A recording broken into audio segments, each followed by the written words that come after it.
அனைவருக்கும் வணக்கம். நான் doctor MS. Usha Nandhini, Siddha physician, lotus women care hospital, இந்தியாவின் முதல் பெண்களுக்கான PCOS சித்த மருத்துவமனை, சாய்பாபா காலனி, கோயம்புத்தூர், KK நகர், சென்னை.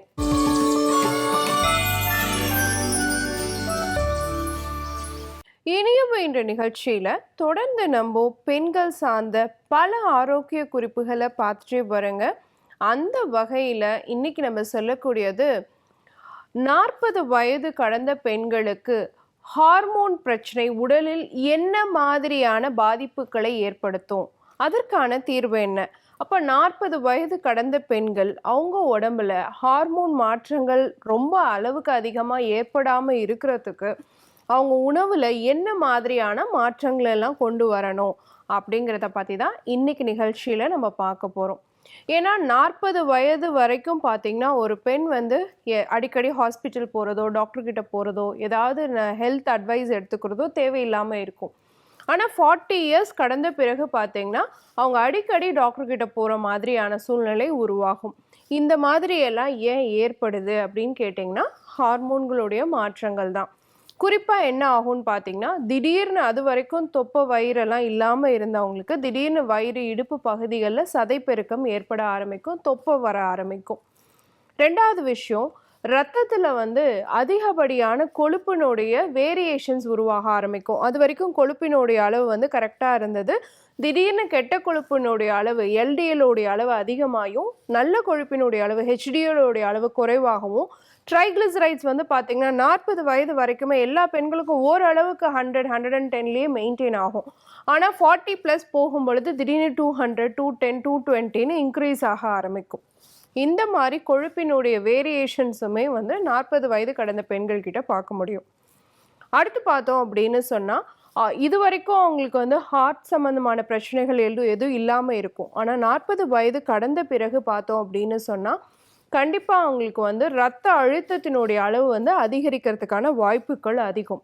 அதே மாதிரி இரத்த குழாய்களில் திடீர்னு வந்து கொழுப்பு படிமனோ இல்லை கால்சியம் டெபாசிட்ஸோ இருக்குது, ஏதாவது நம்ம வந்து எக்கோ அது மாதிரி பண்ணி பார்க்கும் பொழுது இந்த மாதிரியான வேரியேஷன்ஸ்லாம் உருவாகிறத வந்து கேள்விப்படுறதுக்கான வாய்ப்புகள் இருக்குது.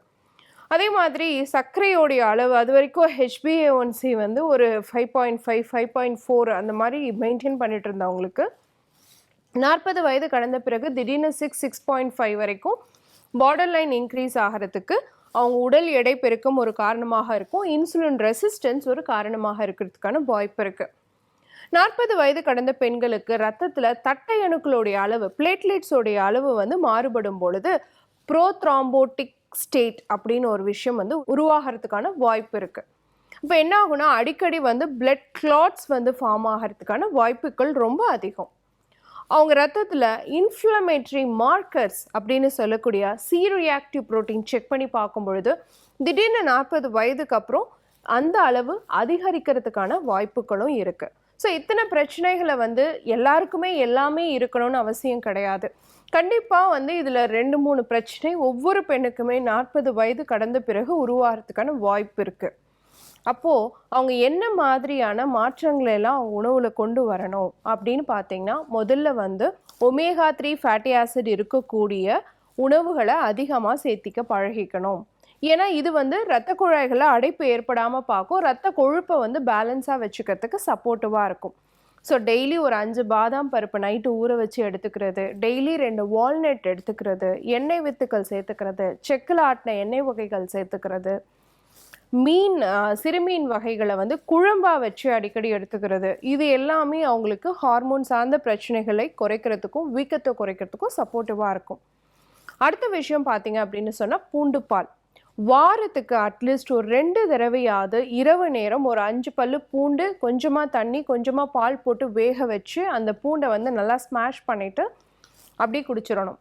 இது இரவு நேரம் அவங்க எடுத்துக்கலாம். சர்க்கரை இல்லாதவங்களாக இருந்தால் கொஞ்சமாக நாட்டு சர்க்கரை சேர்த்து அந்த பாலை குடிச்சிடலாம்.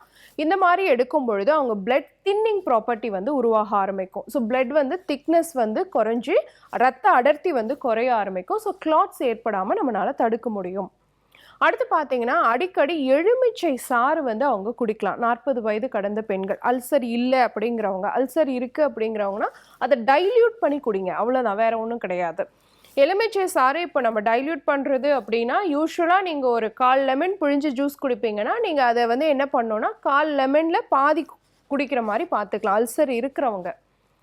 ஏன் வந்து விட்டமின் சி நிறைஞ்ச எலுமிச்சை சாறு பெண்கள் எடுத்துக்கணும்னா 40 வயது கடந்த பிறகு நமக்கு மார்பகத்தில் தேவையில்லாத கட்டிகளோ கர்ப்பப்பையில் தேவையில்லாத கட்டிகளோ உருவாகிறதுக்கான வாய்ப்பு இருக்குது. அப்படிங்கிறதுனால உங்கள் நோய் எதிர்ப்பாற்றலை அதிகப்படுத்துறதுக்காக அடிக்கடி நீங்கள் லெமன் வந்து சேர்த்துக்கலாம். பெரிய நெல்லிக்காய் கூட நீங்கள் அடிக்கடி சேர்த்துக்கலாம்.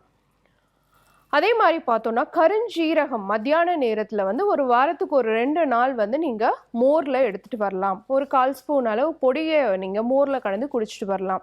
ஏன்னா கருஞ்சீரகத்துக்கு உடலில் தேவையில்லாத கட்டிகளோ இல்லை தேவையில்லாத ஹார்மோனல் இஷ்யூஸோ கேன்சர் மாதிரியான பிரச்சனைகளோ வரது தடுக்கக்கூடிய தன்மை உடையதாக சொல்லப்படுது. சில காலகட்டங்களில் இந்த ஃபேட்டி லிவர் தொப்பை வயிறு இருக்கிறவங்களுக்கு லிவர் ஃபங்க்ஷன் டிஸ்டர்பன்ஸ் இருக்கிறதுக்கான வாய்ப்பு இருக்குது. ஸோ அவங்க என்ன பண்ணலாம் அப்படின்னு கேட்டிங்கன்னா வாரத்துக்கு ஒரு நாளாவது கீழா நெல்லியை பச்சையாக எடுத்துகிட்டு வந்து நல்லா வாஷ் பண்ணிவிட்டு முழுசாக அரைச்சி செடியோடு நல்லா அரைச்சி அதை மோரில் கலந்து காலைல எம்டி ஸ்டொமக்கில் அட்லீஸ்ட் வீக்லி ஒன்ஸ் எடுத்துக்கோங்க. இது பித்தம் சார்ந்த பிரச்சனைகளை சீர்படுத்தி கொடுத்து பித்தப்பை கல்லீரல் பிரச்சனை இதையெல்லாம் குறைக்கிறதுக்கான வாய்ப்பு இருக்குது.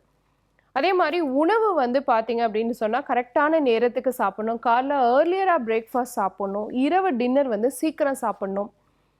சின்ன சின்ன யோக பயிற்சிகள் கண்டிப்பாக ஒரு 10-15 நிமிடமாவது நீங்கள் பண்ணணும். சிறு சிறு ஸ்ட்ரெச்சஸ் எக்ஸசைசஸ் வாக்கிங் ஒரு 15 மினிட்ஸாவது நீங்கள் பண்ணிக்க பழகிக்கணும். டீ காஃபிக்கு பதிலாக சன்னலவங்க பட்டையில் போடுற டீ செம்பருத்தி பூ டீ இந்த மாதிரி நீங்கள் எடுத்துக்கிட்டே வரலாம்.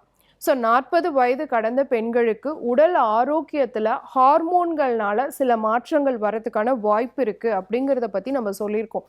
அதற்கு 40 வயது கடந்த பெண்கள் அன்றாடம் ஏதாவது ஒன்று அவங்களுடைய உடலினுடைய நோய் எதிர்ப்பாற்றலை அதிகப்படுத்தக்கூடிய விஷயங்களை செய்யணுங்கிறத பற்றியும் சொல்லியிருக்கோம். இதெல்லாம் பயன்படுத்தும் பொழுது 40 வயது கடந்தாலும் நம்மளால் ஆரோக்கியமாகவும் இளமையாகவும் வாழ முடியும் அப்படிங்கிறத பற்றி நீங்கள் இன்றைக்கி தெரிஞ்சிட்ருப்பீங்க. பயன்படுத்தி பாருங்கள். இதே மாதிரி இன்னொரு ஆரோக்கிய குறிப்போடு நான் உங்களை சந்திக்கிறேன். இயற்கையோடு இணைவோம், ஆரோக்கியமாக இருப்போம், ஆனந்தமாக வாழ்வோம். நன்றி, வணக்கம்.